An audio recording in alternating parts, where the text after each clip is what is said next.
Who's got it better than us? Nobody! Auburn is being chased, thrown on the run, and it is caught. Touchdown, Keenan Allen. What a great... My goal is not to break you. My goal is to make you harder to break. Comes back, number 6. Huge sack by Joey Bosa. Touchdown! 90-yard touchdown! Off at the 8-yard line by Derwin James. Sets his speed, takes a shot downfield, has Knighton. Caught! Touchdown! Chargers! Boys, grab your lunch boxes and go attack this day with an enthusiasm unknown to mankind.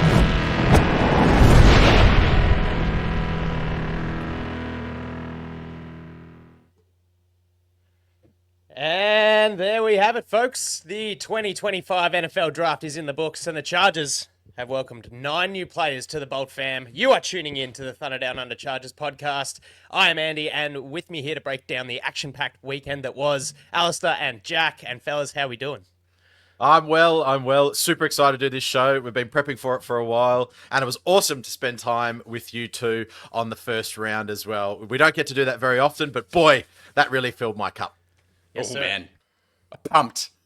9 new players. We got to watch it together. And listeners, Hortiz and Harbaugh have been telling us they believe in building through the draft. So keep in mind, whether we've hit these picks or not, how good a class this is could be the difference between us making a Super Bowl and not. So let's go through these 9 players and see if we've got that 1 inch closer to ripping stuff off Mahomes and ripping it off those Philly Eagles.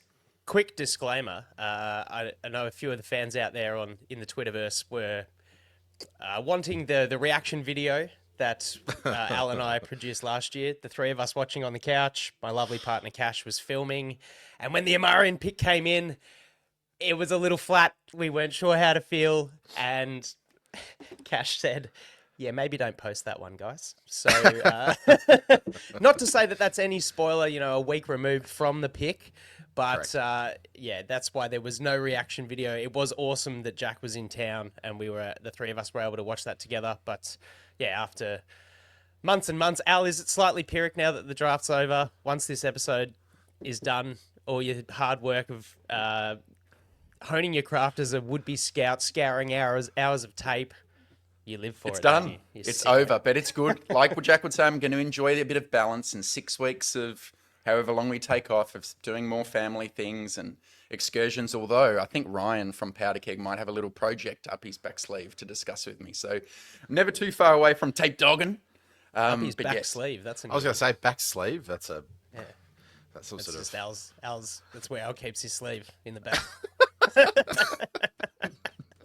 All right, without further ado, let's get stuck in. Let's talk Amari and Hampton. Pick 22 in the first round. Al, I'm going to throw to you. Break it down. We're going to do the intro first. Here we go. Clayton Ray's built tough as steel. Bad low legs turn breaking the wheel. 6 straight hundreds, no backing down. Short yard hammer, king of the ground. Violent burst, hits like a train. Storm gonna break and flood the lane. Hampton, Hampton. Pound that rock, break that line. Hampton, Hampton. All day long, it's hammer time.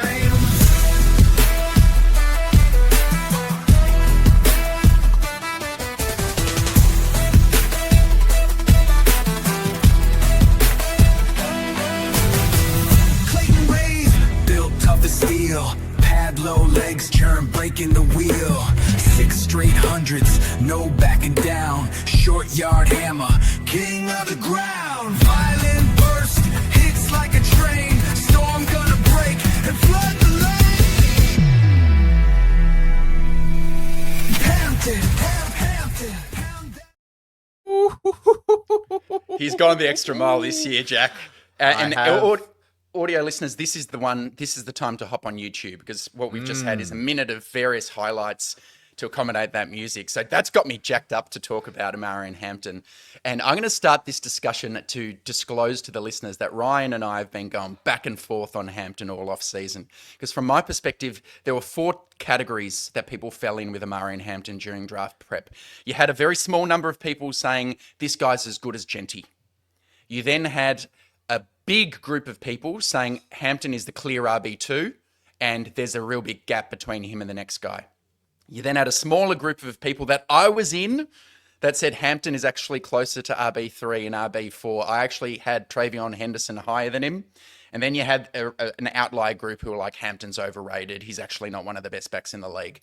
Ryan watched Hampton and thought that Hampton was one of the best running backs he's ever graded in his life. So that's where we've been going back and forth. And it's kind of caused me to have to stop and pause and reflect.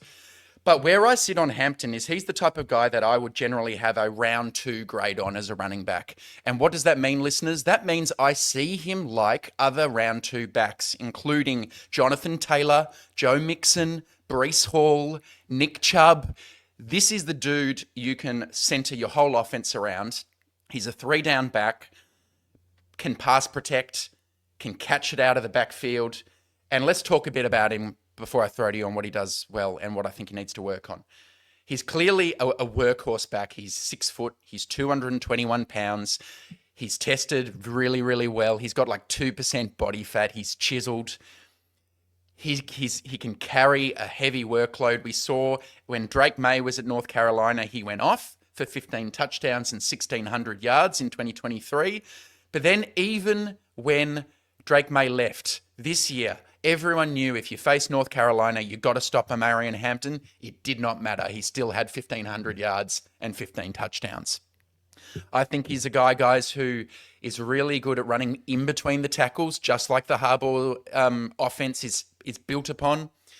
He gets skinny through the hole. He has really good diagonal speed and burst. He's got outrageous contact balance because of his legs. He just bounces off tacklers frequently. He's 4.35 yards after contact per attempt, was 6th in college football. And he was getting hit early too. His offensive line wasn't that good. He ranked 99th in yards before contact. So this guy's ready to go. Why I might have been a little bit lower than him is his style of running back is a very linear back. He takes what the defense gives you. I didn't see him as a guy who's especially creative. So on some zone runs, I think he's a bit slow to hit cutback lanes quickly. And if you watch a lot of Hampton, you will see, because the guy averaged 24 carries a game from 2023 to 2024, you will see him be quite happy to just run it into his offensive lineman into a cloud of dust for 2 yards and take the next down. He does not necessarily look to jump outside and spin and get creative like Saquon Barkley would. And maybe that can be a little frustrating if you're looking for that kind of Kenneth Walker back who's going to do incredibly creative things. I think his wiggle is a little limited, and he is just see it, hit it, make guys miss. And if he's into the second level, look out, because he's a really hard guy to tackle, Jack. Yeah, I think perhaps some of the reason why we're a bit flat as well is because there is the narrative that has been in the NFL for a long time now, is that you don't take a running back in the first round unless they are generational Ashton Jeanty style. So, and again, you know, where does he fit in? Alistair, you're saying that he's a 3-down workhorse back, but how does this running back room sort of round out? And that's kind of where I'm sitting. Is this guy going to come in and get touches off of Najee straight away? Are they going to be sharing the workload?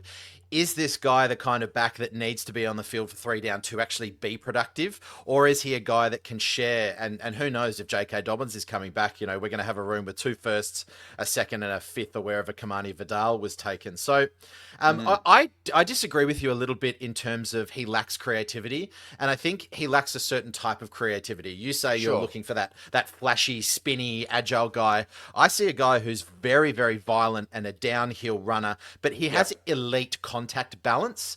Something that some of the other guys, perhaps if you're saying, oh, they're creative, he just has this ability to bounce around like a pinball when he's running through the tackles. Yep. And I think the way that he explodes through the gaps is not just straight line. I think he has this powerful agility, and it's something a little bit different that perhaps I haven't seen from a from a Chargers running back in quite a long time. And the other thing I did want to note, Alistair, is that I think he's got exceptional pad level. He keeps quite low, which gives him that, not only that agility and hit, but he's got really strong leg drive as well. So good. So I'm very excited. It makes sense with the Becton pick. It makes sense. We'll talk about another offensive line pick later. This powerful smash mouth football. He's a Harbaugh running back. Was 22 too early to take him? I think that the jury's going to be out on that, Andy. Yeah, Andy, can I set you up on something on him? Because it's linked to what Jack just asked. He is a guy who averaged 24 carries per game, and he never really had injuries. Everyone says he's extremely durable.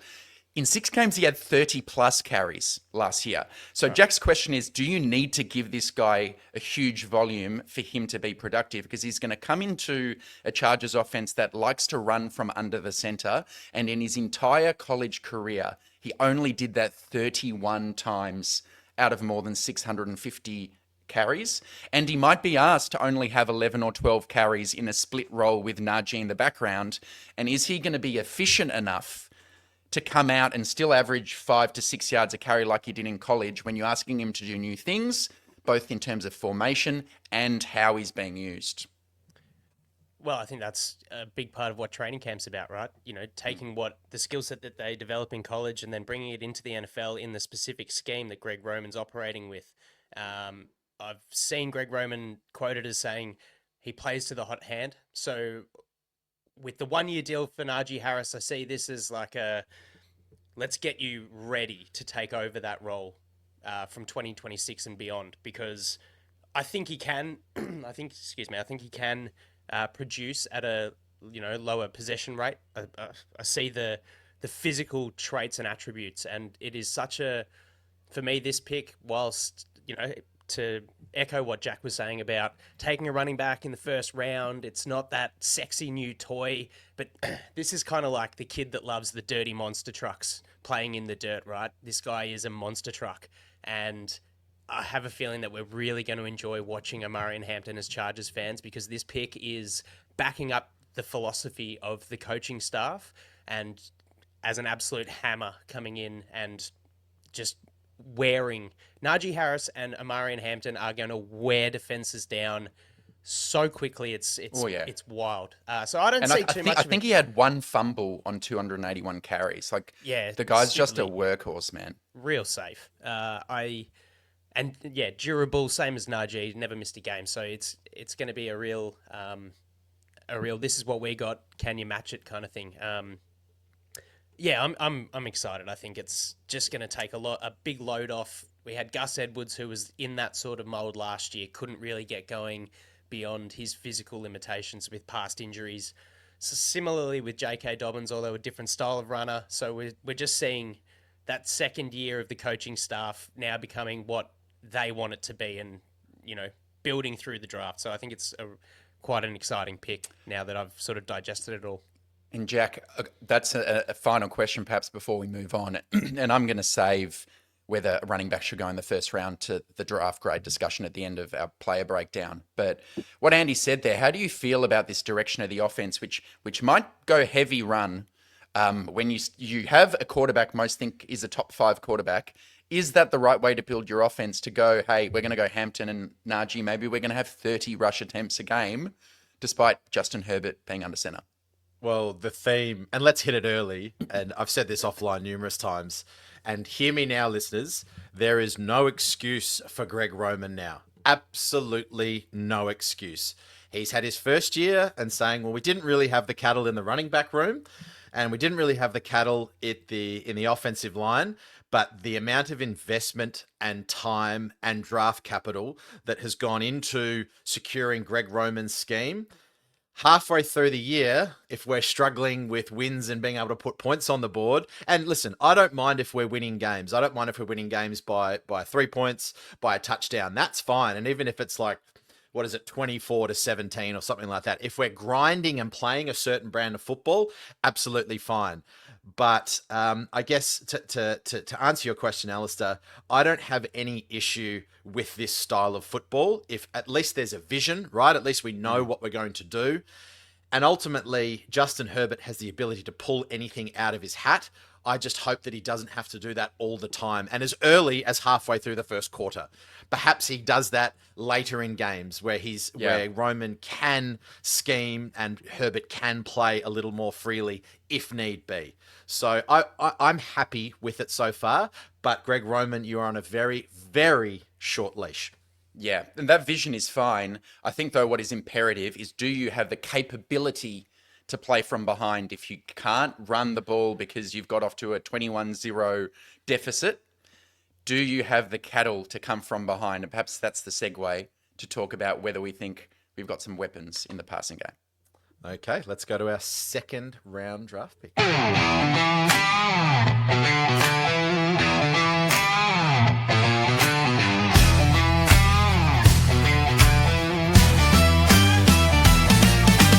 Two-star dream, made it real.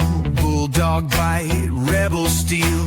High point king, climbing skies. Snatching dreams, watch him rise. Third down killer, red zone beast. When it's time to eat, he feasts.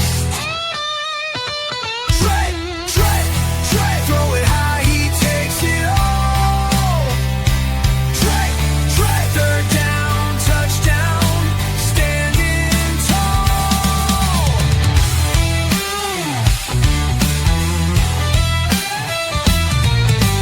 Two-star dream, made it real. Bulldog bite, rebel steel. They're bloody cool. Perfect segue. Moving on to Cleveland Trey Harris III out of Lafayette, Louisiana. His father, Cleveland Jr., operated 30 plus years in the oil fields. So you can see where Trey gets his blue collar work ethic from. And a big reason why I'm a big fan as a blue collar operator myself. What a Harbaugh pick. This guy will come to practice with his lunch pail ready to go. He's got that competitive edge and just an undying desire to win. He played high school at Como in Lafayette and was Malik Neighbors' teammate. They formed a very close bond. He played a bit of quarterback when the starting QB transferred, and Harris and Neighbors dubbed themselves the best duo in the nation as they registered 58 completions for 1,200 odd yards and 21 touchdowns. He then committed to Louisiana Tech as a wide receiver, where he spent 3 seasons, and then he was drawn to Lane Kiffin's offense, joining Ole Miss with Jackson Dart. Look, his 40-yard is a bit of a concern with that 4.54, but in 2024 with Ole Miss, he was on the verge of blowing up kind of receiving records. He had 60 catches for over 1,000 yards, hurt his groin, and missed, I think, close to 5 or 6 games. So it sort of didn't sort of end the way that he would have liked. And I think that affected the way that he tested. But in the reports, he was going to come out and run his 40 anyway. He didn't care. He just wanted to compete. So I'm not going to look too much into that overall 40 speed, but you can see when he comes off the line, he doesn't have that shocking burst. It is a real gradual build up. He has a great running technique with long fluid strides, which sort of allows him to have subtle changes of speed and actually confuse the defensive back as he's running his route. You could see in that awesome video, Jack, and I'll spell it out for the listeners, but he plays strong and he uses his frame kind of low post basketball player stuff. He loves the slant. That's his money ball play. And he focuses incredibly well throughout the catch point, wins defenders over back shoulders as some of those red zone plays. I think it's a great position for him to be in, sort of competing and sitting behind Mike Will as that Z receiver. And it really offers Herbert another aspect on the outside of the formation. Lane Kiffin's quoted as saying he truly prepares like a 10-year NFL vet. The guy is all about being a great player, great teammate, doing whatever it takes. And heck, he posted 10 100-yard receiving games in the 20 games that he played at Ole Miss. So yeah, it's eighth ranked receiver in the class, but I see the attributes that he has as adding to what the Chargers already have on offense. Do we need a high speed guy to take the top off defense? Sure. Will we get to that in a little bit? I reckon we will. Yeah. But look, there's a couple of drop issues when he was trying to cradle catches. A couple slipped out. He fumbled twice on 2024 tape.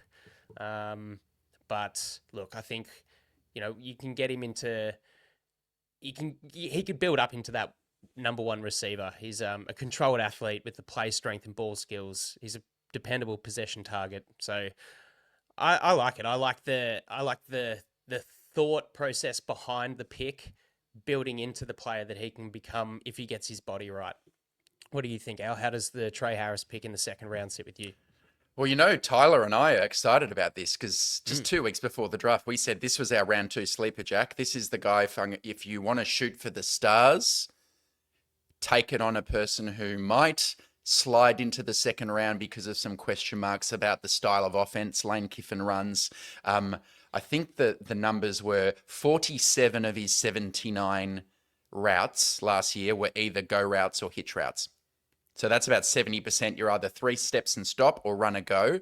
But if you watch that tape, Andy, he showed enough signs he can be more versatile than that. He ran a really nice blaze out against Kentucky. That's when you start to run a post, and then when you've sucked them in, you turn back out and run a corner. And that's a hard thing to do for a bigger man, and he showed he can do it. I agree with you, Andy. I thought his hands were pretty good. I think he's found himself in the right place with Sanjay Lal as a wide receiver coach who coached up DK Metcalf. His contested catch rate, 61.5%, which is elite. Not bad. So you can let him develop behind Mike Williams to be that deep vertical threat. And he was one of the only guys in this class I saw consistently beat press coverage. He might not have the acceleration, as you said, Andy, but somehow he's just got enough savvy off the line to get outside. And once he starts moving those long strides, he's just able to create separation through boxing out or his long levers. And it's nice for Herbert to have that guy he can chuck it up to if he needs to, because I thought that was a dimension of the offense that was lacking last season. Palmer couldn't quite do it and couldn't quite stay on the field. So I think this is a shoot for the stars, true ex-receiver potential type of player, Jack. And it's hard to be too disappointed with it from my perspective. I took the sort of analysis, and so why wasn't this guy rated high? So I'll start with some of the negatives, or some of the, I guess, the thing that's lacking that maybe we saw that I saw from Ladd McConkey last year, because they're both going to be second round receivers. However, one's obviously extremely higher than the other in Ladd. So yes, the thing that you both pointed out was that there's no burner speed straight off the line. It's that build up speed, which is fine because he's a big guy. He's 6'2", over 200, and I don't think there's anything wrong with that. But you mentioned Kiffin's offense, Alistair. When I looked at it, I still think that he's going to have to develop a bigger and better route tree as well. Yeah.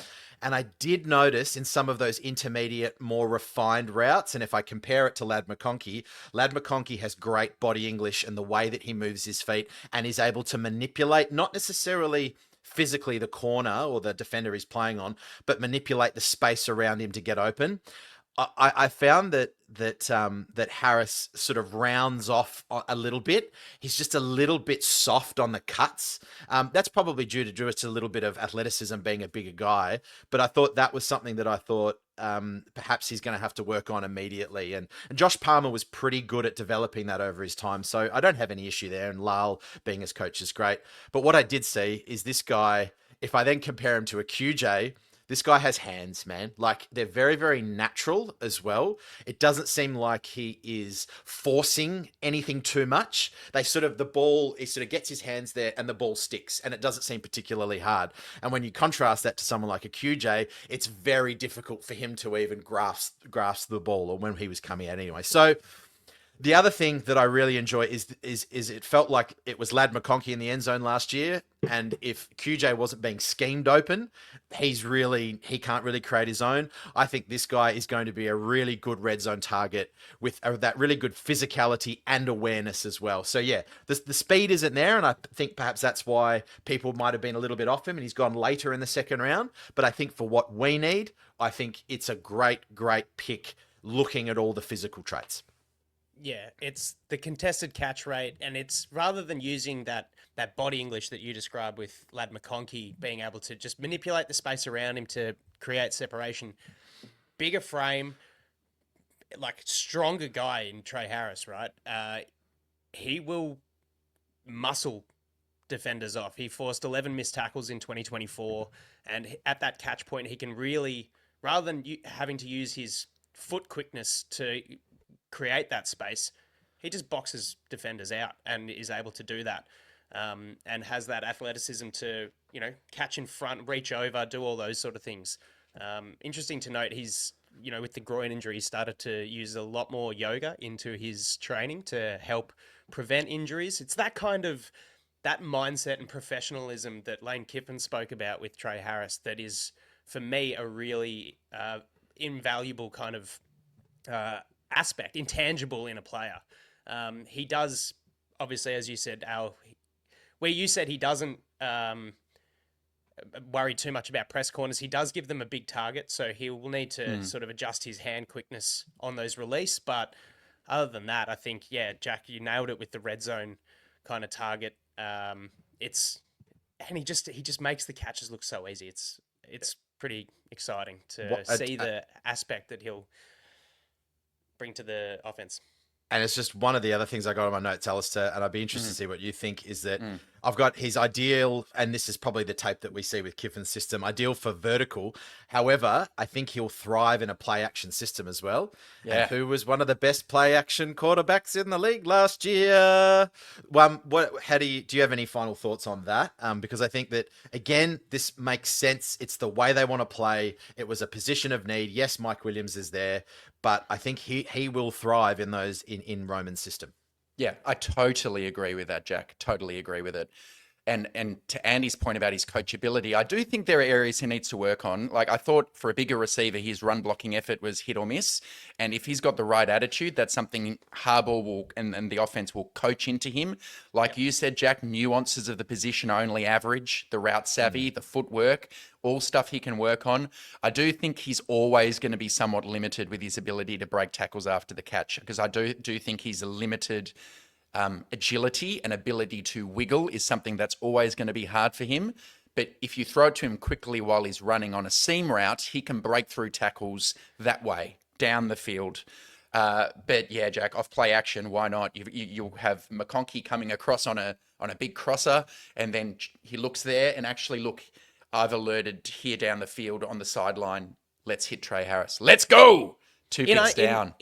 Just on the run blocking, he lined up 86% out wide and only 14 in the slot. So there's only so much you can do from a run blocking perspective when you're on the outside. I mean, it's a small sample space, him coming inside to do that. But I do see your point. I want to see him do more on screens or whatever. When you throw it out there to your teammate and you're the one blocking, I thought he could do a little better, and I have no doubt that he will. Yeah. Cool. All right. I'm excited for this pick. Here we go. Third round. I'm taking the lead. Here we go. 0-star rise, a mountain grown. Trenches shake when he sets the tone. Punch like thunder, hands of steel. Move the line, break the seal. Short burst fire, heavy as stone. Big man's house breaking bones.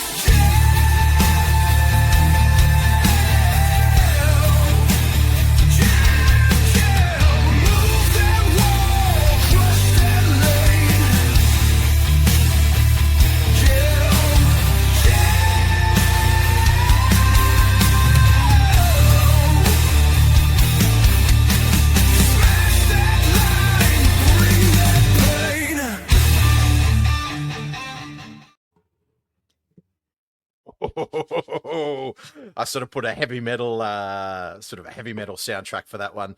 This is what you all right. listen to before you teach an English class, I reckon, Jack. Exactly. Yeah, that's right. And then I have to temper my excitement for teaching Jane Austen. All right. You don't want to run the wall. Run through the wall for this. Yeah. Let me start with some of my notes, and then I'll get to my summary. And Al, I'll throw you a question because I have one based on this pick. So the first thing that pops out to me when I watch this tape was that this man is very large. We're talking 360 pounds. We are talking in that sort of 90 plus percentile of weight for a DT, for a nose tackle, which is wonderful. I've been screaming out for this for a long time. And it was wonderful to see us take one as early as sort of in round 3. The thing with that, though, I go, oh, is he going to have the speed? Is he going to have the agility? And the first thing that I noticed within the first minute or so of tape is this guy, Caldwell, has very, very happy, strong, fast, agile feet. And I went, that's wonderful. And I'm sort of looking, it's like a mini Puna Ford almost a little bit, just a lot bigger. He's got a great frame and he gets excellent leverage. The other thing that he matches is very, very powerful hands. His initial punch, boom, is very, very strong as well. And again, with those happy feet comes, and when I say happy feet, I mean that in a positive way, not a negative way, because he's always readjusting, but he doesn't seem to lose too much leverage, which is great. But it also gives him really good lateral quickness, which I think is great in terms of his development as a pass rusher, getting through those lanes and up. I thought he was great in terms of gap integrity. He was really strong on one-on-one blocks. I didn't see him lose too often. And again, with this agility in his feet, I think he's going to be quite versatile. Whether he can push all the way out to 5 technique, I'm not too sure. I'd rather see him inside a little bit more, but there is that ability because of his lateral quickness. A couple of things that I saw that perhaps maybe why he isn't a higher first round pick is that he does have shorter arms than your prototypical nose tackle, and that does lead to a little bit of an inconsistent tackling. His tackling strength wasn't particularly strong, which is something that I hope Herbert, and with a little bit more technique and coaching, can improve, but you kind of want your nose tackle to be a strong tackler. With a little bit of weight training across the shoulders and in the back, I see that as a bit of a development area. The pass rush is probably lacking a little bit. As I said, he's got very strong hands, but outside of a bull rush, there's not too much there. What else? And with being a big man, watching a couple of his games, I tended to see his pad level start to rise a little bit as he got more fatigued. But again, you're asking a guy who's 150, 160 kilos to play consistently. I think he'll be part of a very strong rotation. So, Alistair, my question to you is, should the Chargers invest in this guy as a 2-down run stuffer only? Or did you see enough from him to actually maybe see a 3-down, 4-down nose tackle? Where do you see this pick? I agree with so much of what you've said. I will add that you've added about 30 pounds to the man. He basically lives it in and out, but he's not 360. He's 330, 360. Lives it in and out. I've got him as 360. Is that wrong? No, that's wrong. Nobody's that big, man. Maybe Dion Walker. But I know Jack loves his big boys, and this is as big as you really get, especially for a person who is just 6'2" and has those shorter arms. The Reed gaze adds 30 pounds. So. It's like burger goggles, not beer goggles. Yeah, that's right. I was so impressed with this guy that there are only 2 picks in this class I've given a grade of A2, and Caldwell is one of them in the 3rd round. Because I do think overall his pad level is really good. I agree, Jack, sometimes he's too upright on pass downs on, 3rd down. He gets up a bit quickly. But I actually thought his conditioning looked pretty good. I saw him playing with full intensity into the last quarter quite consistently. The thing I was most impressed about is his ability to keep active hands, use swim moves, not just be a pocket pusher, but be someone who can actually bend. There is a rep against Boise State where he bends around the guard and bats a pass that I've posted on Twitter. And that is the type of thing, Jack, that means maybe he won't be limited to a 2-down run stuffer. Listeners, what I expect you to see from a PFF grading perspective on this player, because I agree totally with Jack, he's not a fantastic finisher. He will not always sack the quarterback, even though he had 6 sacks in 2023 at Houston. Last year was just the 1 sack. He won't always finish on the running back because it is that, slightly average lateral agility and shorter arms. But I think, Jack, what you're going to see for him is low tackle grade, but high run defense grade. Correct. And that seems like it's an oxymoron, but it's not, because you're still plugging the gap. You're still keeping your gap discipline high, so your linebackers can be clean and make the tackle, even if you're not so good at tackling yourself, because he will reset the line and he can chase horizontally down the line. He can chase down screens.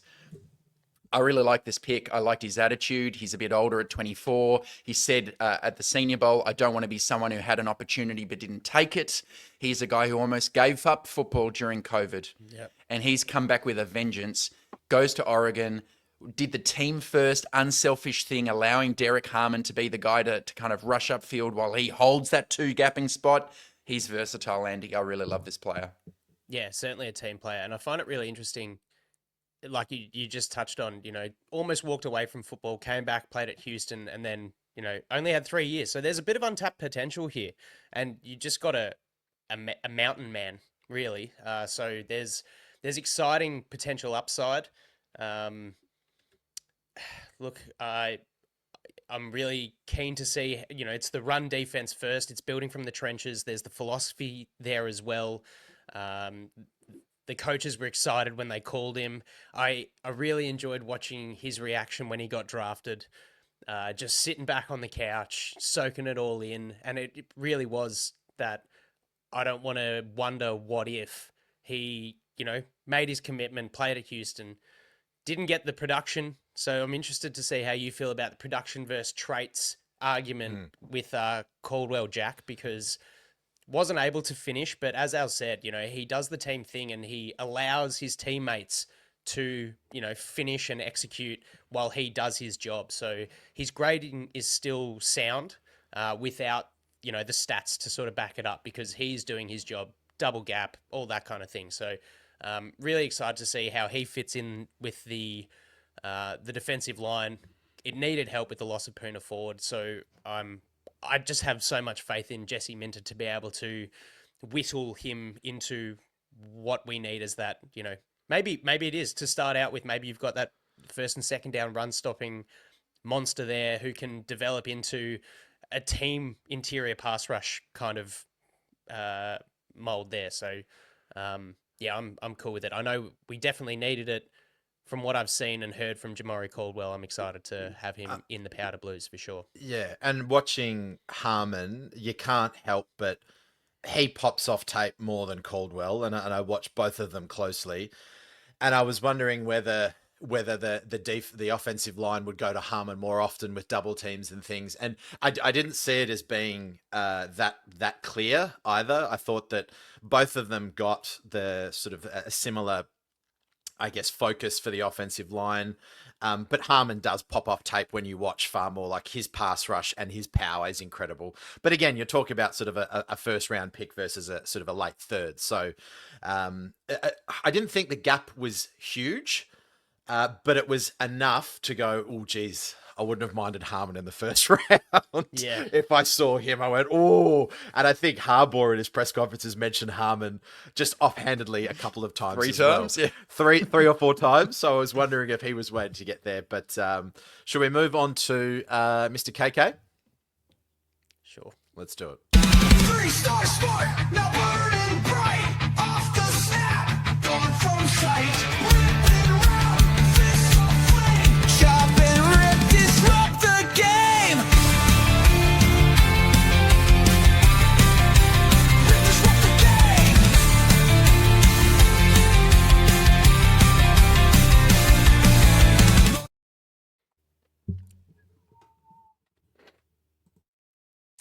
Kyle Kennard.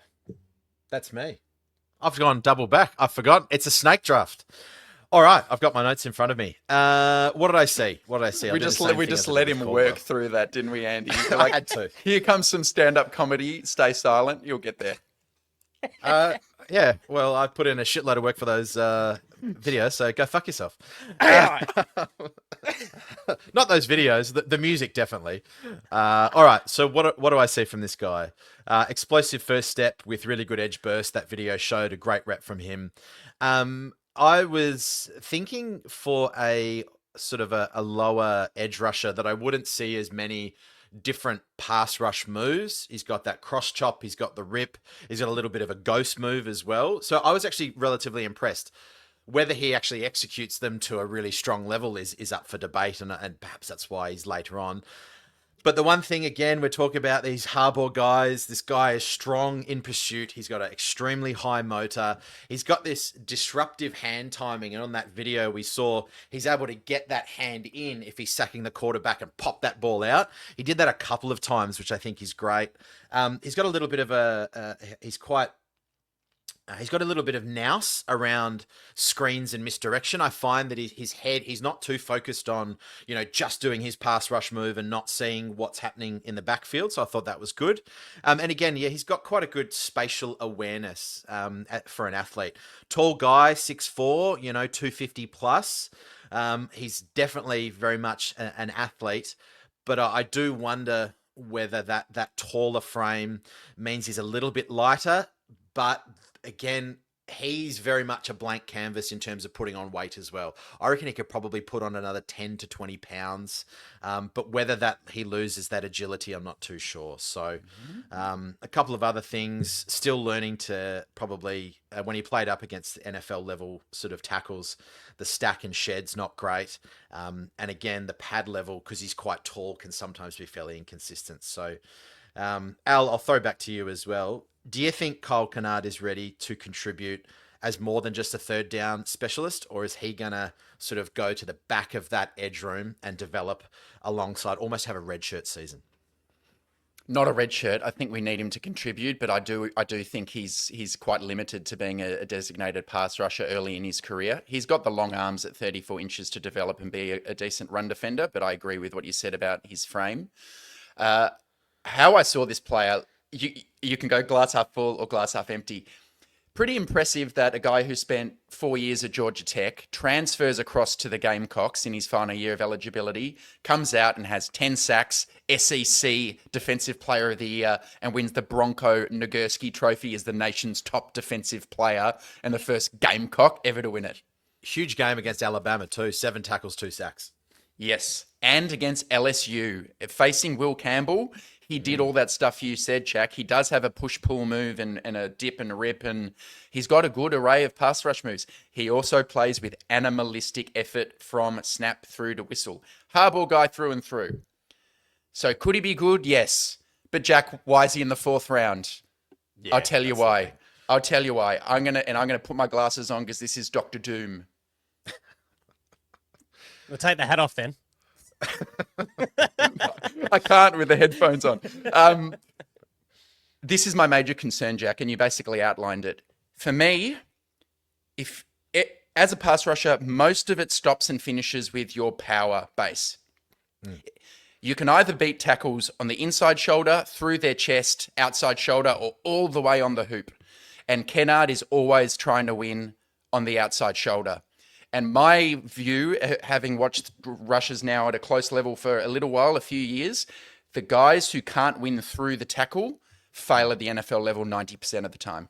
And if you watched him against Caden Proctor, who might be the best tackle in next year's class for Alabama, every time he tried to go through his chest, the rep was over. He doesn't have the speed to power conversion to bull rush. And guys like Mack, guys like Boza, basically name every good pass rusher in the NFL. Jared Verse, why was he so successful as a rookie? Because they based their whole game around a power rush, and then you win with an inside counter or an outside cross chop off your power rush. But if your tackle is not scared of you going through the chest, they can overset and protect that corner.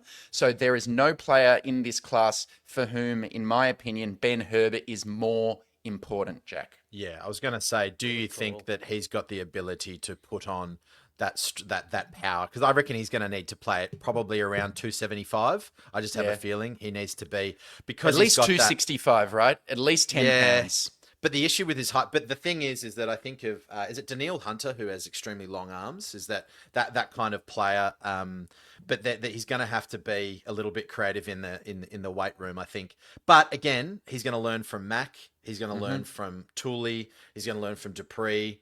And yeah, I don't see this guy playing, I reckon maybe 8 to 10 snaps a game, I'd say.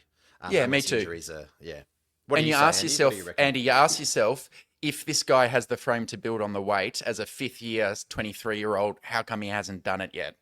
So does he have the ability to do it? Why hasn't he done it so far would be the question. Because if you don't have that rush, you need to fall in like the 99th percentile athleticism. If you're going to win like that, to hit the edge, there are like 4 rushers in the NFL who are so fast that they can do it, and I don't think that's him. Yeah, there's certainly potential that, he's got as you said, he plays from the snap to the whistle, high motor, attacks the protection off the line immediately. So there is the potential that putting on the weight will detract from that. But, I mean, what a turnaround coming out of, Georgia Tech into South Carolina, and 11 and a half sacks, just a dominant 5th year to be SEC Defensive Player of the Year. Really shows that he has that mental toughness to continue and to achieve. And they're really exciting Harbaugh traits, as you've said, Al. And not much tape in coverage or on run defense, but look, they're aspects. So we don't need him to do everything. He doesn't need to be a starter, day one starter. Like you said, we've got it's good planning for the future, whether Mac retires at the end of the season ahead or not. It's good to get him in the weight room with Ben Herbert. Like you said, guys, it's there's I'm more upside than downside on it, but you definitely do need to see that physiological change to allow him to unleash a lot of his potential. And I'm glad, Jack, I'm glad you said, I was going to say, and we'll finish off with you, Al, but the pathway is really clear, right? So if we look at a Boygby last year, I'm higher on Kennard than I was on a Boygby. And so far I seem to be right about a Boygby, but all of a sudden we've got this pathway, right? And even if Caldwell is not playing heavy snaps to start, you've got draft capital that is sort of sitting there developing, all of a sudden in 2 years' time, we go, oh wow, a Boygby starts. And then you've got Caldwell as our starting nose tackle. And then if Dupree leaves, Mac leaves, you've got a guy who's had 12 to 18 months in the system. So we're almost developing our own internal pathway on that defensive line, which I think is very, very clever. Yeah, agree. I just wanted to give you credit at the end, Jack, because what does give him a chance is I think he has special finishing instincts. So he converts pressures into sacks at a really high rate. That's not easy to do. He does tackle, he gets the ball out, so he could make the most of limited opportunities on 3rd down. Yeah. Okay, let's go.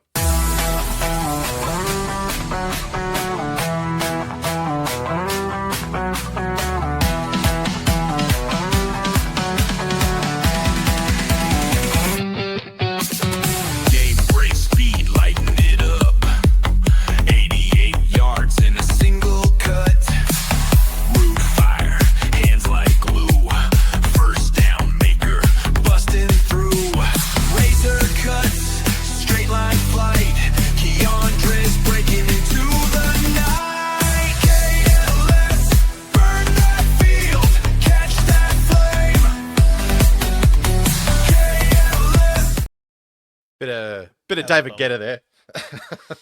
That was a pretty fun one. All right. KeAndre Lambert-Smith. Dre. Dr. Dre. Coming out of Norfolk, Virginia. Grew up watching, from an athletic family, no less. Grew up watching his uncle play at Morey High and then on to Virginia Tech. None other than the big dog Cam Chancellor. So reading that immediately, I thought, yeah, I like it. I like it a lot. At KLS himself excelled at Morey High years later, sophomore, 60 catches, over 1,000 yards, 11 touchdowns, went on to lead the team as senior captain, 16-0 record and 2019 state championship. So he's got the pedigree, he's got the history of being a successful leader, and then you go to the combine and you look at 4.37 speed, and committed to Penn State before going to Auburn. And another guy who has changed schools in that COVID eligibility year and just had a massive close to his collegiate career.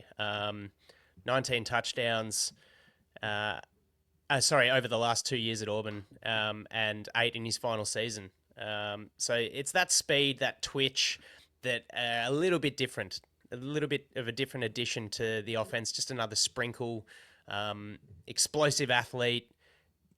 Defenses have to protect the vertical speed. He had 5 catches of 50 yards or more, which is the third most in FBS in 2024. Sells his double moves well, get over the top of coverage. He loves knee driving and being deceitful. So he baits corners with his balance, head bobs, timing. He's got those little McConkey tricks in him as well, Jack, which you've said you love. So it's a pretty exciting vertical threat to add to Justin Herbert's target. Where I think he sort of lacks a little bit, just his being able to box out defenders. I haven't really seen him be too efficient at, legally keeping them out of that contested catch contest, if you will.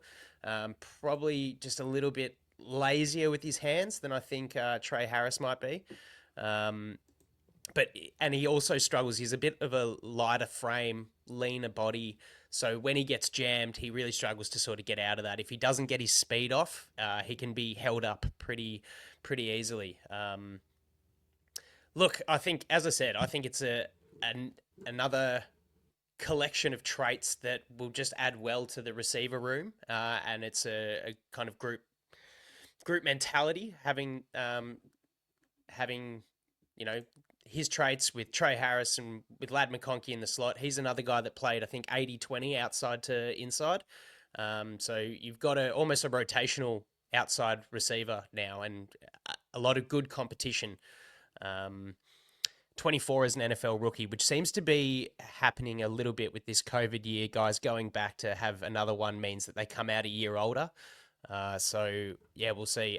Al, how do you take Dre's speed and his, physical traits as a receiver in terms of the competition into this wide receiver room?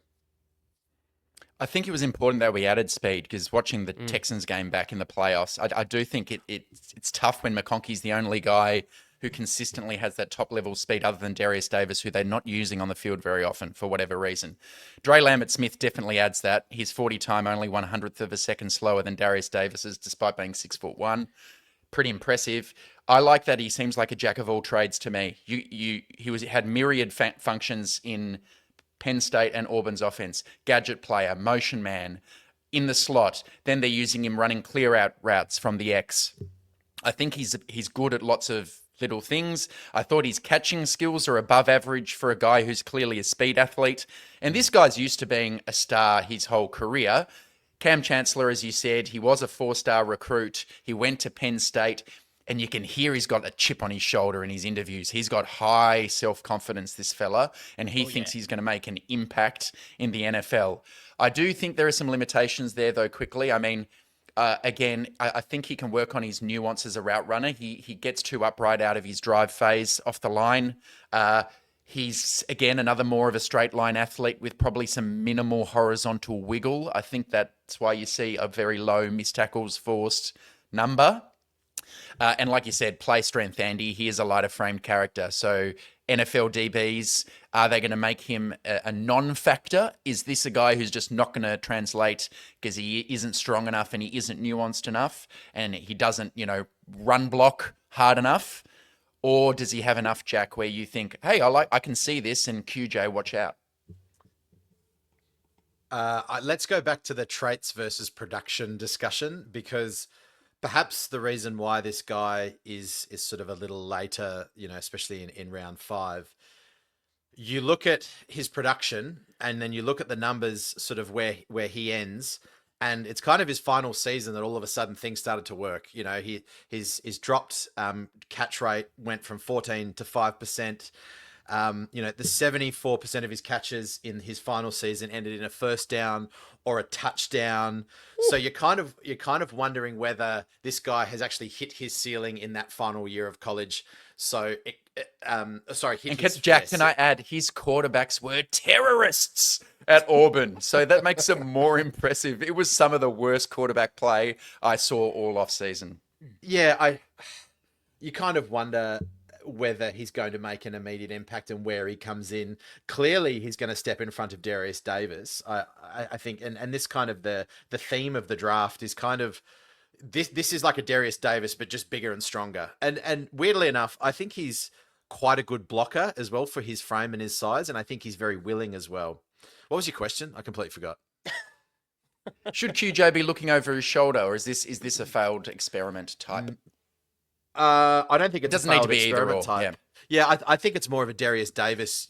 I don't know where you're actually going to be fitting in other than a punt returner. To me, this guy doesn't have the QJ phys. Like it just, I think they're quite different, to be honest. QJ and Lambert-Smith. Yeah, on the Darius Davis thing, obviously his role is the return guy. The big concern for Dre is that I think he played 15 total snaps on special teams in college or something like that. Like it was a real lack of exposure. So if you're competing for that wide receiver 6 or 7, you need to be contributing on special teams. And whether that's growing to usurp Darius Davis as the return specialist, because I see more upside on the actual offense for Dre than I think I would for Darius, just because of body size, things like that.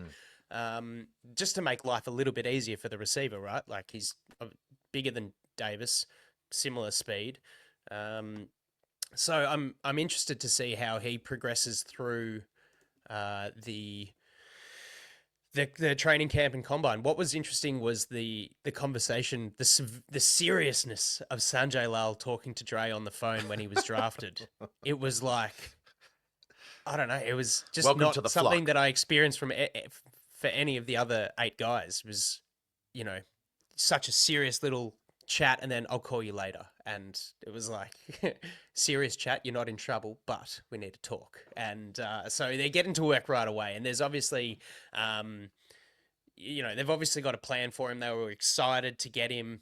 They were talking about him. He was that guy that was, hoping that he fell, and they got him. So they obviously see a way that they can work him in, add another sort of depth or string to the bow for Justin Herbert and the passing game.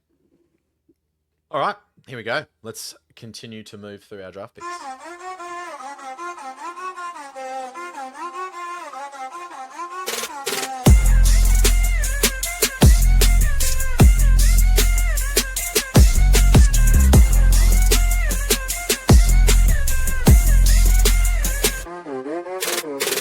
Big wingspan, can't lock him down.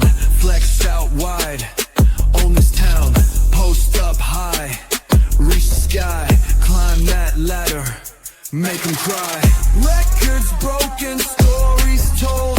Gadsden hands turn roots to gold. Stretch that field, claim that crown. Big catch king, shut it down. Oronde Gadsden II.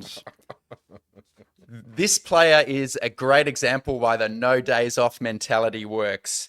I got to Oronde Gadsden in draft prep maybe 48 hours before the draft. And I watched him and I said in our private group chat, why aren't more people talking about this Syracuse tight end? And in the end, he becomes my tight end 6 in the class. I thought he was fantastic. And then we go and draft him. We trade up for him. We trade 2 picks with the Eagles to come up and take what I think is the other A-grade draft pick in this class for me. Because I think this is the guy who gets taken in the 5th round, who maybe outperforms some tight ends who got taken in the 2nd. You just look at his background and already you think this is, I understand why Harbaugh wants this guy. So his dad played in the NFL as a wide receiver with the Dolphins. Dan Marino was his offensive coordinator in Pop Warner, and Jason Taylor, the Hall of Famer, was his defensive coordinator. And then what high school did Gadsden play for? His coach at high school was Patrick Surtain Sr. NFL player, and his teammates were Patrick Surtain, Tyson Campbell, another high pick for the Jags, and Dallas Turner. Imagine facing that team in high school. They go 14-0 and win the state championship. So Gadsden has been around greatness his whole time as a younger player. And then as a 3-star recruit, he ends up at Syracuse as a wide receiver, misses some time early with a groin injury, transfers to tight end, plays really well in 2022. Then in 2023 has a Liz Frank foot injury, so misses 11 games. And then with a new quarterback this year, Cole McCord, he comes out and he has 900 yards receiving, 7 touchdowns, and looks like a real player. The first thing you're going to say about this guy when you watch him is, can he actually do full tight end duties? Because he weighed in at 243 pounds at the combine, but that is fake weight in my opinion. I thought he played at low 230s at Syracuse. He's got a very kind of not thin, medium-sized frame, but he is 6'5". Maybe he can put on muscle. But he was used in more of that joker role, basically as a big slot receiver. He is a receiving type with good straight line speed down the seam and absolute Velcro hands. The dude catches everything. So I'll throw a question straight up. You can see on his tape, there's not a lot of yak. Like in the short to intermediate level, he's a bit stiff. He really is winning vertically and deep more often than not. He had the 5th most deep yards of tight ends, Jack. So is this a limited, can he be more than a tight end 3 for an NFL offense would be my question. Or have you seen enough blocking effort, intent that he could be more than that? No, I think he's, after converting from a wide receiver to a tight end, he's probably more wide receiver than tight end, and there's a reason why he's so late and he's not higher. I agree, the hands are great, and he's a natural catcher. We talk about this, because we've got QJ who's not, so we keep saying this. It's kind of all roads lead back to Quentin. Yeah, sorry, Quentin. But no, I sort of I don't know. Just with his frame, 6'5", big, tall. I think he replaces Stone Smart in this offense. A little bit of a tricksy guy, something fun to do on big sub packages. And it's fascinating because you might run with 2 tight ends, 3 tight ends, and all of a sudden he's got the ability to run that wide receiver-ish route. Yeah, so I personally don't see him developing into this, tight end 2, which I think is probably his ceiling. If he does, great, but I think that's probably under about like 10%. So that would be my analysis. How do you see it, Andy? Yeah, he's really that flex tight end, isn't he? A big slot, dangerous over the seam. And we saw Herbert really enjoy hitting Disley over the seam a couple of times last year. And I'm wondering, hey, we obviously we've got that in the playbook. This is an opportunity to really exploit that. His size, his weight, or his frame and his weight does project to being or learning to become a better blocker and operating in line. But look, it's a bit flashy. You understand why as a tight end he fell, because he has the traits to be, well, he's a good receiver, but he lacks that sort of dual capability as a tight end. So we need to see that develop to grow higher than a sort of tight end 2-3. I'm excited. Like for what he does it really well. Catches, he's got good stride, good speed to win over the top and win down the seam. Doesn't have that yak ability, as you said, Al, but I think one thing that the Chargers offense lacked a lot last year was those short completions and actually like holding them and making them. We lacked like that intermediate option. So I'm excited to see how he fits into the mold. I think we're it's a bit makeshifty, the tight end room at the moment. Obviously, we've still got Disley, who's going to operate as that blocker. What Tyler Conklin adds, does that give Gadsden an opportunity to sit and learn? We'll see, but I think the upside is there to be pretty content with this pick. And to your upside point, just the final 10 seconds on it, he does have good run blocking technique, and he has spoken. He's got good self-awareness. He said run blocking is where he wants to work, and he feels like that Liz Frank injury took the time away from him to work on it. So Ben Herbert, come on, man. This guy's already a great receiver and can contribute immediately with some splash plays. Work on that run blocking and pass protection. Maybe Jack, he surprises and does become more than just a tight end 3. Let's move on to Big BT.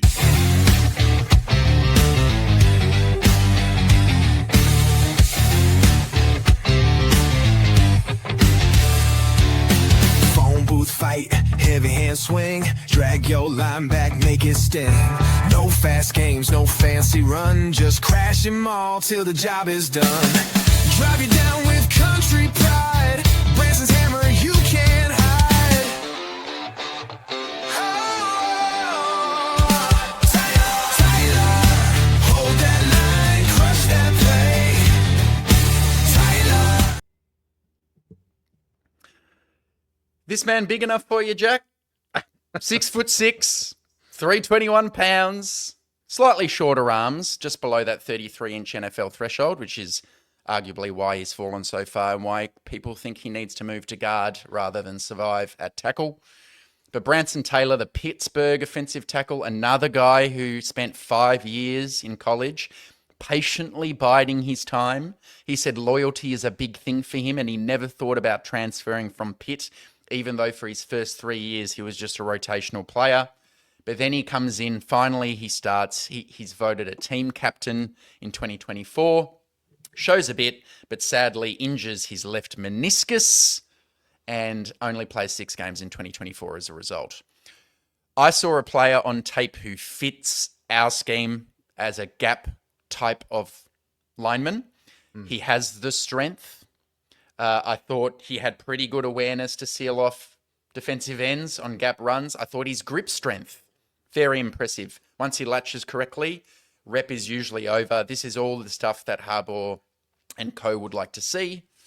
I was a bit surprised about his athletic testing and his RAS being so high because I thought the question marks about him were kick slide is sluggish. When he's in space combo blocking, he doesn't look like that great an athlete. His target is a bit average. He misses the defender.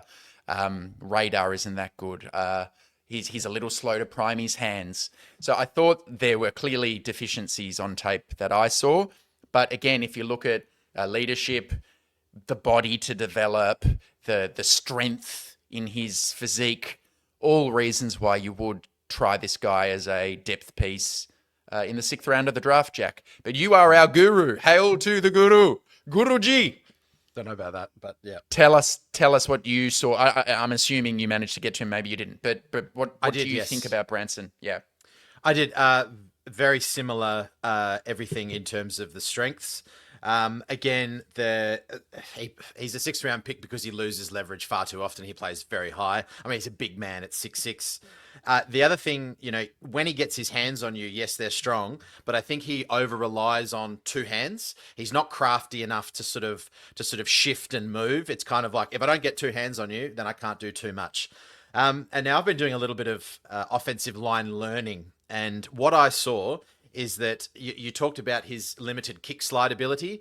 And another reason why I think he's going to be good at inside guard or shift inside as guard, because at tackle, he has what I would like to say or have seen and people read is called short corner vulnerability. And what that means is that the blocker lets the edge rusher turn the outside shoulder too early and too tightly.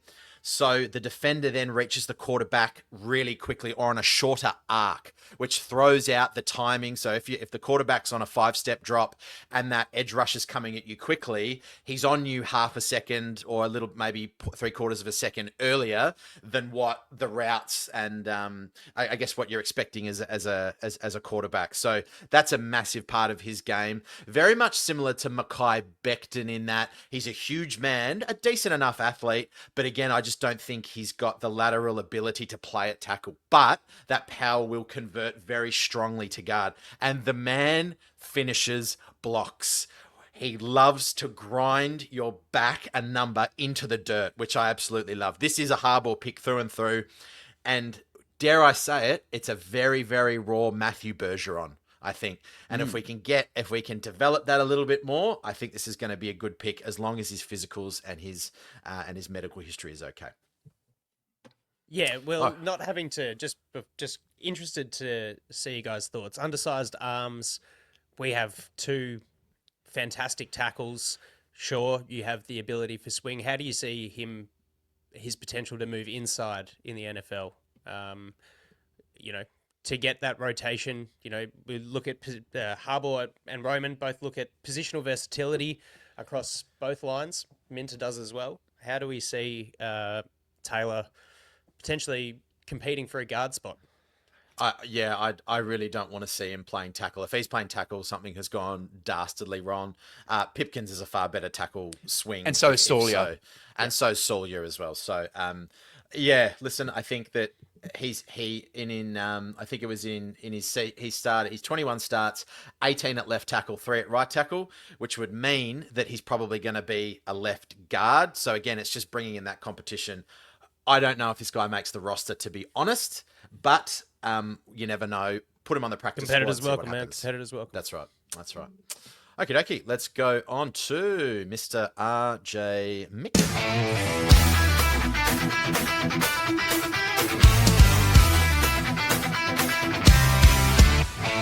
Legacy strong, but made his own. Carved from grit, flesh and bone. Reads the field, sharp as steel. Anchor deep, the real deal. Takes the stage when the lights go bright. Game changer, hard, all fight, no flight, no flight. RJ, stand your ground, hold that line. Oh, some good tackling there. That's exciting. Get excited, TDU crew. We have another volume of Mickens, Muckens. I was so excited to see Mickens come to me. Oh, man. I immediately thought, is it Mickens, Muckens? Oh, whatever. William R.J. Mickens grew up as one of 4 kids in Texas with his mum and dad. Athletic family. Of course, his old man, Ray Mickens Sr., was a Patriot, a Jet, and a Brown. 11-year NFL career after being drafted in 1996. He's solidly built, drives downhill well, finishes tackles. He's physical in his run support. Smooth turns with tight ends, so he can cover that as well. Playing both sides of the ball at high school allows him to read the quarterback's eyes well, instinct to jump passes, but he can overcommit sometimes, miss some tackles. He's kind of got all pretty good attributes physically, but nothing exceptional. He got away with... I did watch the 2024 Georgia tape, and he is a little bit grabby. He got away with some possible defensive pass interference calls. And like I say, his attack at the point is... The intent is there, but when he leaves his feet, he can miss tackles and cough that up a little bit. So interested to see how he pans out in this off season. Potential backup, special teams ability. Anything you guys want to add that stands out in particular to this 6th round pick? I went full schizo on this guy because first I watched him and I was like, oh my God. We found a starting safety. This is Alohi Gilman all over again. And then I watched a bit more. I went, oh, okay, I know why I went in the 6th round. I'm not seeing this. And then I heard him in an interview and watched another game where he had a pick 6. I was like, oh, it's really mature. I like him. Yeah. So I thought what he was awesome at is he's such a calm operator on the field and he plays like a student of the game. And that shines through when he talks about the prep he does. This guy closes passing windows. He understands match coverage. He extracts the most out of his athletic ability. But I do think, Andy, he lacks some suddenness as an athlete. You probably don't want him as a deep center field free safety. That sideline to sideline range isn't there. He's a bit slow to quickly break on the ball. So I saw a bit more of closer to being just a guy than a playmaker at the position. But when you he's really good within 15 yards of the line. So you can play him in the nickel covering a tight end. You can kind of get him buzzing down from the strong safety role into that box. I thought his actual tackling effort was a bit average, Andy, when there was a blocker in his way, because he's not strong. He's not Derwin James. I would have liked to see him strain a little more. I thought he took some of those off, but his tackling form is excellent. So one-on-one in the open field, he does it really well. So all up, I understand why they took him. I understand why Minter wanted to coach him. He's another guy who spent 5 years at college. You can play him as a rookie, I think. You can sprinkle him in sub packages. We're going 6 DBs on this dime package. Mickens, you're the dime linebacker. Or Mickens, you're the nickel. Get in there. Anything to add, Jack? No, I think the same thing. He's sub-package ready. Definitely don't want to leave him as a single high safety. He's not rangy enough. He's not fast enough. He's not agile enough. But what Minter will love was his disciplined nature and also his readability in the run game. So as you said, put him around 15 yards around the line. He will see those holes. He will see plays develop, and he'll be there a step quicker or half a step quicker than some other guys that we found that were sort of hanging around in this late round. So yeah, good pick. All right, let's finish this off.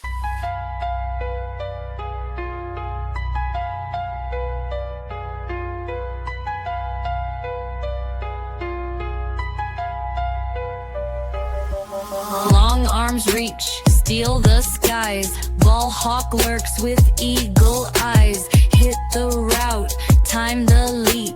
Crash the lane, lay it deep. Speed recovers, punch that play.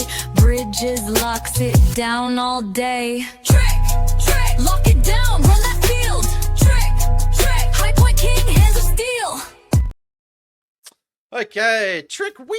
It ain't easy being Trikweze. Bridges. What have I got? Big-bodied, long-limbed safety with solid speed and versatility. Projects as pretty much a developmental DB and a special teams king, and I'll get to that in a second. Scheme fit will be key. It's cover 2 zone heavy packages, which I think is perfect with given what Minter tries to do. And I think he can also attack downhill and take up space in the short to intermediate passing game because his arms are very, very long. He's quick. 40-yard dash is 4.43. He's in the 90th percentile. What else we got? Played in 2023, only played 204 snaps, but his rating jumped to per PFF 111.3. Instinctive ball tracking. He's versatile, aggressive in run support. The issue why he's so late, coverage is a bit of an issue. The usage decline in his final year is raising some concerns, whether it's character or whether it's something physical going on. Who knows? His vertical limit explosiveness. So his vertical jump wasn't particularly, it was in the lower 30th percentile. And yeah, I don't think he's got the speed or kind of the hip flexion to be sort of that deep coverage DB safety type. Al, anything from you? Before throwing to Andy, I'll ask you a question because this guy spent 4 years at Oregon, or 5 years. 5 years as Oregon. He was actually Justin Herbert's teammate in 2019. Amazing. Faced Ladd McConkey in 2022 and held up all right, I thought. Mainly an outside press man corner.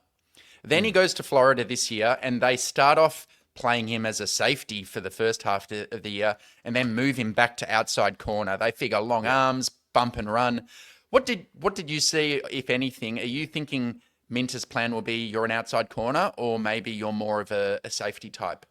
Well, these last two picks, Mickens and Bridges, seem to me they're just looking for Swiss Army knives. Guys that have played a number of positions, maybe not amazingly well, but if at a pinch they need to move from a safety to a DB, whether that be nickel or on the outside, or move in some packages, move from an outside to a safety role, I think that's probably what they're looking for more than going, you're going to be an outside corner, you're going to be a safety. I think what they're looking for is more of that adaptability. It fits with Minter's scheme. He's looking for guys that he can plug and play in different positions, given what's on the field and who we're up against. So I think it's just that rolling physical traits, guys that have played in different spots and have been okay across all of them.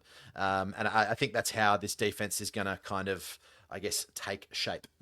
Yeah. And his effort was fantastic, tackling effort. So special teams type, I think, Andy. Yeah, the tackling effort was something that really stood out to me. We need to do a little bit more on the pronunciation of names. It's Trikweze, not to knock you, because it ain't easy being Trikweze. Would have been much more enjoyable. Try as the, Hey, it's John Spanos. Welcome to the Chargers. Try. It sounded a bit how you going, but look, the way Man. I enjoy these last two picks. I think special teams depth is something that was really required in the later rounds this year, and I think having these, and I say it again, positional versatile defensive back players is going to be quite important just for how you use them through various sub packages, tackling, those sort of things. So both Mickens and Bridges have good tackling instincts, I believe, and I think that adds well to the special teams grouping. So gives Fick and fucking something some more toys to work with Micken, Mucken, and Trikweze and Trikweze. I'm down. All right, that's it. Are we going to give grades? Where do we want to start? Who wants to give their first grade? Oh, yeah. Me? Okay, and thanks for, firstly, listeners, why don't we just say, I'm sure they'd be clapping, but the effort, Jack, in those video clips, again, if you're listening on audio, check it out, because that was fantastic, and I know it would have taken a long time, so thanks, mate. I know you're on school holidays, Jack. I'm just impressed you managed to get all of those. Oh, you were maybe in the lead up. I'm impressed you found the time to get all of those singers into your recording studio. To knock all. No, it was actually it was Molly with a modulator. There's an app called Suno, which is very, very helpful in doing those things. But I wrote the lyrics, and I also picked the type of music that were they gonna, from heavy metal down to a bit of country. If you really listen closely, you'll notice that each style of music matches kind of the style of play of each player. But anyway, with BPM and things like that. All right. Yes. Okay, as a true teacher, take the Christopher Nolan over here. Yeah, go on. I thought about the BPMs, and awesome. Yeah. And if you watch on a 70mm at a cinema, it's actually even better than that. Yeah. Made for IMAX. All right, so I am giving a B+ overall grade, and there are 4 things why I give that grade. The first 3 is why. The last one is why it's not an A. I think that the first theme that I look at is rebuilding the spine with Hampton, Caldwell, Taylor. Yes, Taylor's developmental pick, but I think Caldwell's going to be is going to have an impact. Omarion Hampton is a spine player. He's a running back. They are all workhorses. We've said over and over again these guys want to play. These are salt of the earth type players. This is a Harbaugh draft through and through, no matter what player you look at.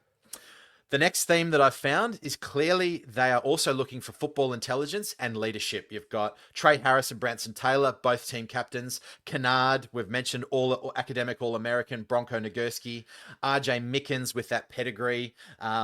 So I think they're also looking for that for the players. Not only, when you look at the physical traits of them all, they're not, no one really stands out as incredible in terms of their testing at the combine. The RAS scores, on the other hand, are something that align, I think. But that was another thing that I saw, is that pedigree matters. Bloodlines, I think Chad Alexander called it. Just a bit weird. And the other theme that we've mentioned over and over is versatility. So Trikweze and Mickens, we've talked about that being hybrids. Gadsden is he a tight end? Is he a wide receiver? He can do all sorts of stuff. KLS is an outside receiver, but he also threw a TD in college, and he's got a little bit of trick plays. And you've got Kennard, who probably could, he could probably stand up as well, not just have his hand in the dirt. So there's that flexibility on across the board. The reason why it's not an A is because I think there's a little bit of gambling on high upside and injury risk. Gadsden comes back from Liz Frank. Taylor tore meniscus. Bridges has a bit of a usage drop and an issue with lower body. Lambert-Smith was a bit of a late breakout. So I think there was a little bit of a gamble there. And of course, I think I can't give an A with a running back taken in the first round. And I hope I live to regret that. But for me, the teach is a B+. I'm going to jump in before I throw to you, Al. I tend to agree on a large percentage of what you've said, Jack. It's a B to B plus for me. I think we added, the running mate to the uncertainty of the running back group with Hampton coming in behind Harris. Still not, exactly like you said, man. I hope I live to regret the prejudice of taking a running back in the first round, but we added... filled holes, added competition to the deficiencies in the 53 as it stands, added some some depth and competition to special teams as well, which was important. We've got the hardworking leadership kind of guys with NFL pedigree. A lot of guys who have had relatives or fathers play in the NFL, have captain experience. And another trend I saw was, maybe except for Bridges, was getting better as the college career ended and finishing on a high. Guys like Kennard. Injuries is a bit of a asterisk for me. The Liz Frank, Trey Harris's groin. One thing that I didn't touch on when I spoke about Trey Harris was obviously playing some high school quarterback. Just the excitement of a lateral from Herbert, Trey Harris, McConkey 80 yards down the field, no defenders in sight. That stuff blows me off the couch, and that's just cool. It's planning for the future, and it is backing up the philosophy of how this team wants to play in the way that they've drafted. So I've made it sound like it should be higher than a BB plus, but there's nothing that really just wows me. It's just overall pretty happy with the picks. And maybe that's right when you're picking at the back end of rounds rather than the first part of the round. Because, Joe Older pick 5, it's easier to hit on elite players when you're drafting earlier. Yep. I'm so glad. You guys have mentioned every trend I would have picked up, except the one that actually is the most important for my draft grade. And the glasses are coming back out, and it's Dr. Doom. So we need to have a chat, and this is where I'm going to get ripped by listeners. I grade process over outcome, and they've been telling us how much they value draft picks. We've seen that approach in free agency. It's not to me that you've taken a running back in the first round. I think Hampton is a good player for that spot. We know now that teams were trying to trade up with the Chargers, yeah? And I think whether we win a Super Bowl comes down to this draft and next year's draft. These are imperative. These are critical drafts. We know that the Eagles wanted to come up from 32 to 22, and we couldn't get the trade over the line. We don't know what they offered. We do, however, have a good counterpoint because the Giants came up from 34 to 25 to take Jackson Dart with Houston. So we can see maybe what it would have costed. And the Giants had to give up 2 third-round picks to do it. 3rd round this year, 3rd round next year. So let's assume the Eagles having to come from 32 to 22 would have been something similar, either 2/3 or maybe more than that, seeing as they've got to come up to 22 and not 25. And to me, it is a process failure that you have decided that Omarion Hampton is more valuable than who you could have got at 32 plus 2 more players. Hampton might have made it to 32. And if Hampton didn't, one of Quinshon or Henderson, if you really want a running back, one of them would have made it to 32. You could have been sure of that. And then if you have a 3rd round pick, guys who are available at 99, CJ West, Jack Sawyer, if you want to hit edge twice with a strong guy, Gunnar Helm as a tight end, you could have gone offensive line, Jack, earlier than taking it in round 6. So this is a franchise. Also, Alistair, sorry, yeah. I don't mean to jump in, but you're also saying it depends on how you view Omarion Hampton. It does. So as you noted when you did his, when we were analysing him, is that some people saw him on par with Ashton Jeanty. Yes, and so agree. But when you talk about process, you've also got to factor in the process we're going to get out of a running back might actually be integral to having the cap space and money free to get in other weapons. So I just wanted to add that counterpoint.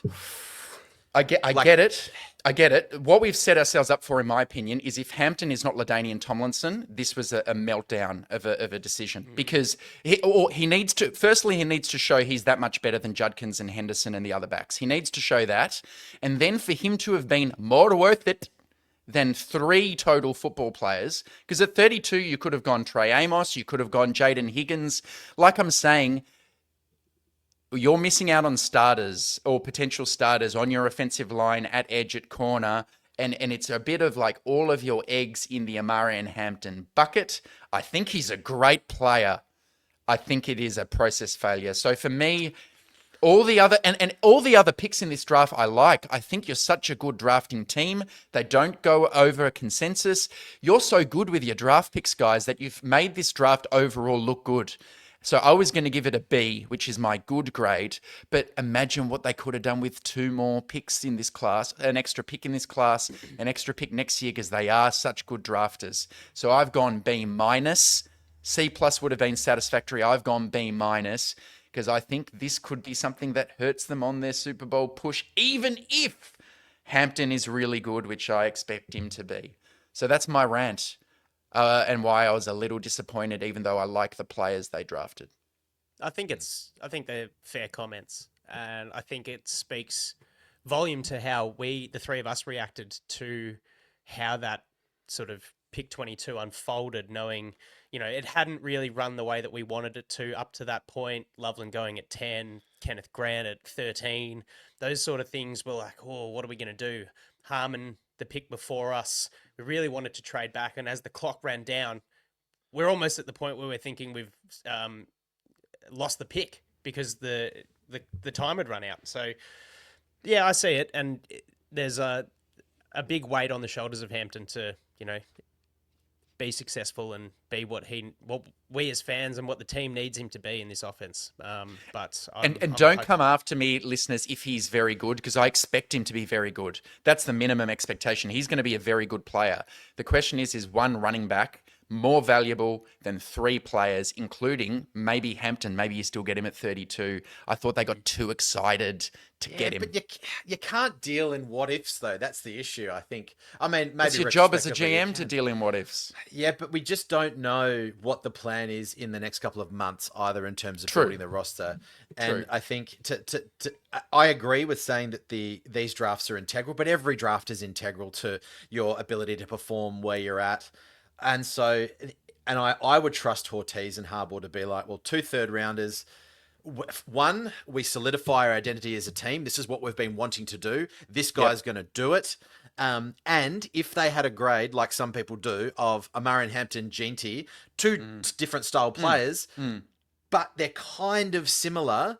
And again, you're going to get 4 years out of Hampton. He's going to learn from, or I guess, be a tandem with Najee Harris, and who knows what else is happening with the running back room. So I just think now, reflecting on it, I'm not giving it an A, not just because of taking a running back in the first round, and if not, we would have given it an A, but a B plus. I still think there's enough direction and clarity to what we're going to do to play good football. Yeah, so I agree with that. I kind of disagree a little bit on the process. I think they did what they could at the time, but again, I would trust to say, no, this is what we value, this is what we think, and if we don't get that, then we're going to hold fast. And I think in any negotiation, that's what you've got to do sometimes, especially in those pressures, like buying a house. You've got to hold fast. Well, if you believe Mike Florio, they wanted to actually do the trade and couldn't do it, but who actually knows? Listeners, let us know what you think. It's probably the most interesting point to debate from this draft. Running back in the first, could you have traded? Are you happy with Hampton? Let us know your thoughts. Yeah. Sweet. All right, some winners and losers around the league from the NFL draft. I'm going to kick us off with a loser, I think, because I find it to be... I'm torn with how I should feel about it. The loser for me is Jack Ulbrich. The arsehole in me rates the gag. The way that, everything was going for Shedeur Sanders to, prank call him. It's juvenile. It's cruel. I get it. But you've just cost your dad $100K, and you've cost his employer $250,000. You've prank called your way out of a chunk of the inheritance pie, son. And I reckon for the half an hour of enjoyment you and your buddies would have got, tormenting Shedeur, probably not worth it. And now you've come out looking like an idiot. So you're a loser. I'll go.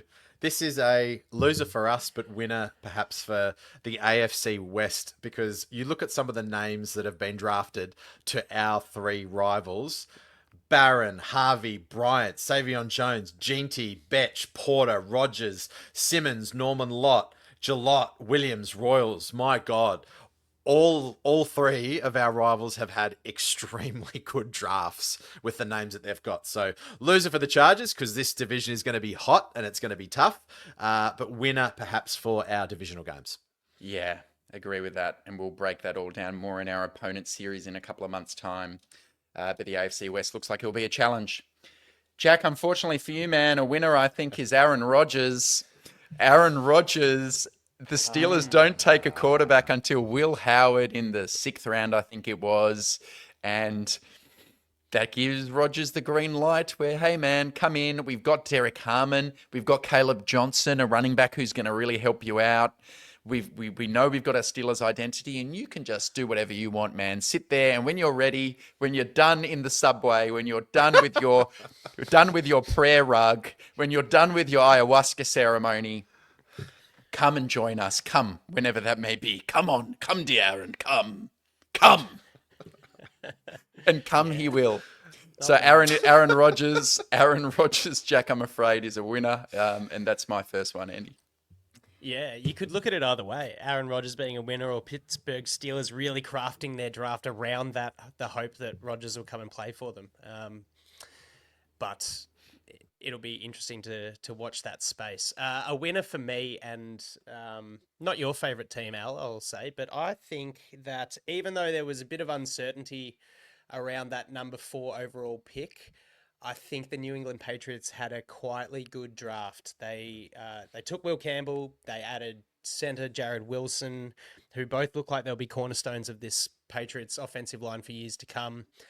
Travion Henderson is a good running back. Kyle Williams, there's some pieces on that offense that have added that I think will bode well just for the protection and the development of Drake May. I think it was a good philosophy to go into. They add defensive tackle Josh Farmer and LSU defensive end Braden Swinson, who, they drafted on Saturday, might have been happy to take him on Friday on day 2. So, yeah, a winner for me is probably the Pats, I think.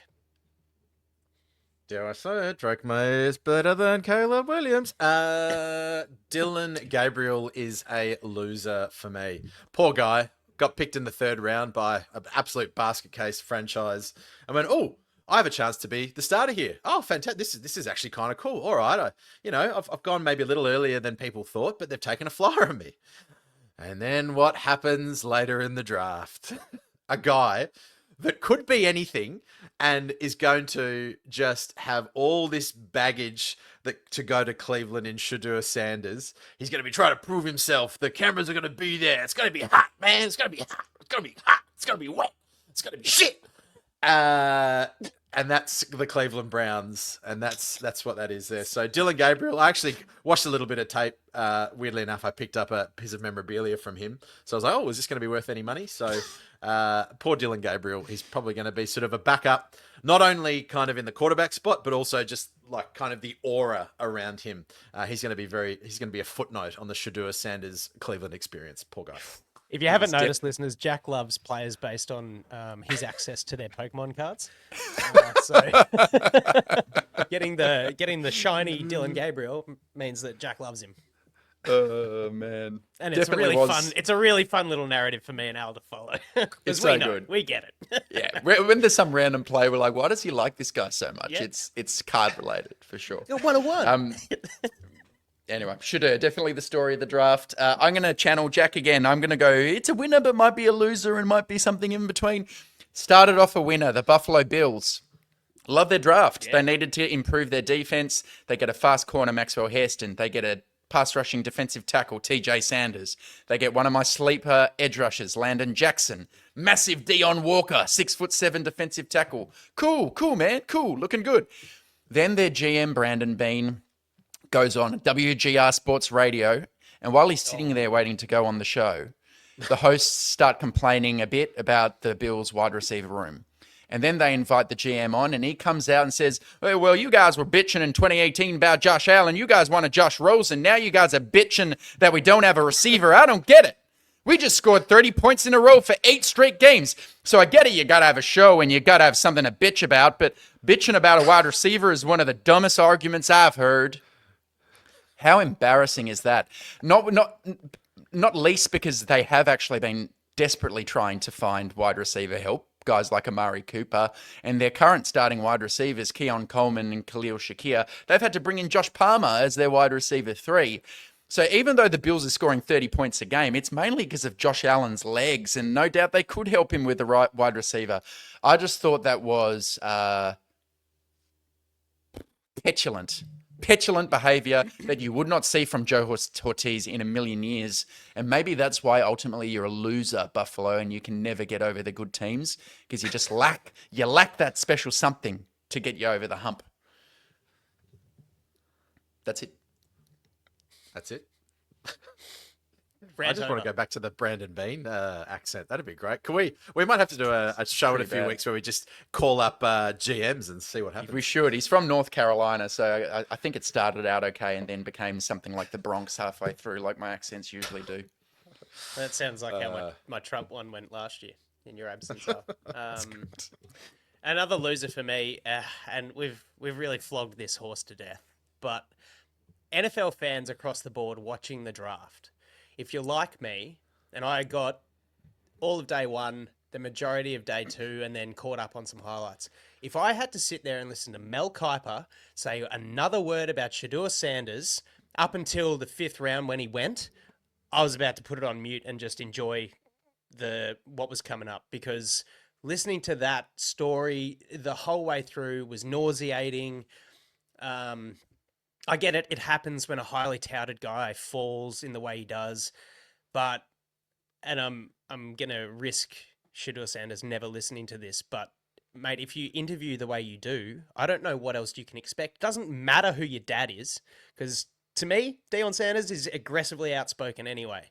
So at least he had the ability to back up his words on the field, and he has his own heritage to go, I can say whatever I want. You are a college player that was, okay, but your record wasn't great considering you had the best wide receiver and cornerback on your team.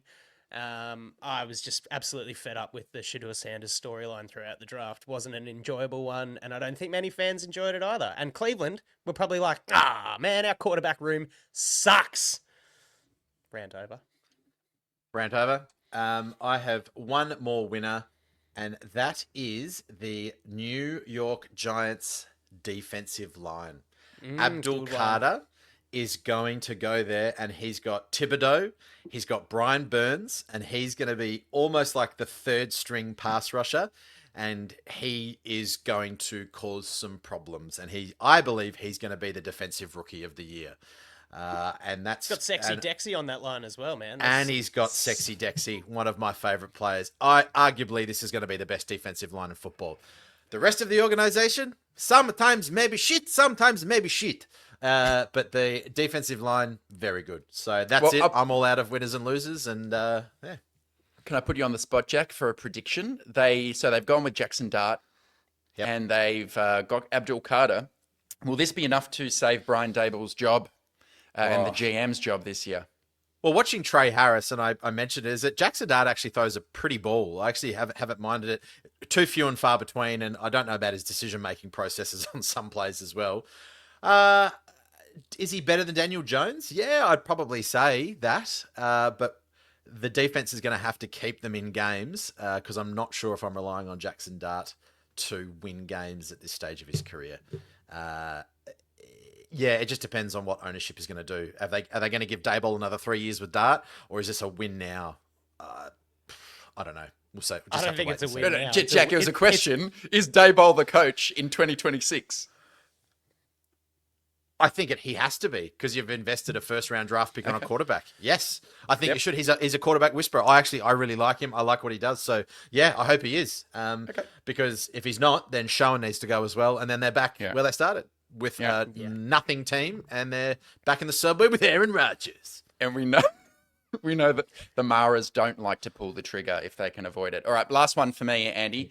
I'm ending with a loser, and it's Garrett Dellinger. Oh, Poor Garrett. Poor Garrett, who could have been drafted all the way up at pick 22 if the TDU mock draft is anything to go by. Unfortunately, the guard from LSU, Jack's boy, has to wait. He does get drafted. He has to wait until round 7 and pick 243. But again, Jack, perhaps he's a winner because who takes him? Did you see? The Baltimore Ravens. The Baltimore Ravens. So maybe he is the guy. And Jack, Andy, we will never hear the fucking end of it. If Garrett Dellinger actually becomes a halfway decent football player, we are fucked. Heck, gets one start. Mate, I'm going deaf. I won't be able to sit there and cop it. And do you know, when I saw him go to the Baltimore Ravens, I went, I actually could be onto something here. You took your jersey off and had a Ravens kit underneath. You're like, I knew it. It was like Mike Green. Most Chargers fans are at the moment, aren't we? We're the fucking Los Angeles Ravens. Yep. But yeah, when I saw that, I've gone, ooh, I could be in here because the Ravens love taking later round big guys and actually turning them into some kind of like at least NFL playoff caliber team offensive line. So very happy. Dellinger, namaste. I'll be watching you very closely and I'll slap you on the bum. From 16,000 miles away. Long arm. Just to finish, just while we're talking about the Ravens, big win for them, having Mike Green fall to them in the second round. I'll just leave it at that because he was a guy I probably would have been happy with at 22, despite off-field things. Just typical that the Ravens go, whatever, we'll deal with that. We're in Maryland. We'll manage. Yeah, Ravens, always good. All right, unless there's anything else from you guys, I think that's been a pretty fun, exciting wrap-up of the Chargers 2025 draft. Really excited to see how that goes, but for the next, we'll say 4 to 6 weeks, thereabouts, we will just enjoy a bit of time off, bit of catch up with family and life as it goes, and we'll be returning back in the June-July era. Al won't know what to do with himself. He's got to change some nappies, which I don't know if he knows how to do 5.5, 6 months into parenthood. Defamatory. I'll let you think what you want. I'll let you think what you want about that. You'll be watching tape of your kid. We'll be back. We'll be back soon. I already do. I'm like, look, she's on the cam in the cot. I'm like, yeah, not bad, Bend. Yeah. Get off is a bit average. Fast hands. And yeah. Anyway. All right. No coachability. Yeah, guys, thanks heaps for tuning into a bit of a longer show today. We hope we knocked it out for you. As I said, we'll enjoy a bit of time, and we'll be back with our guest series in June, July, throughout the northern summer. Until then, guys, thanks for watching TDU. We'll see you next time. Hooroo. Bye.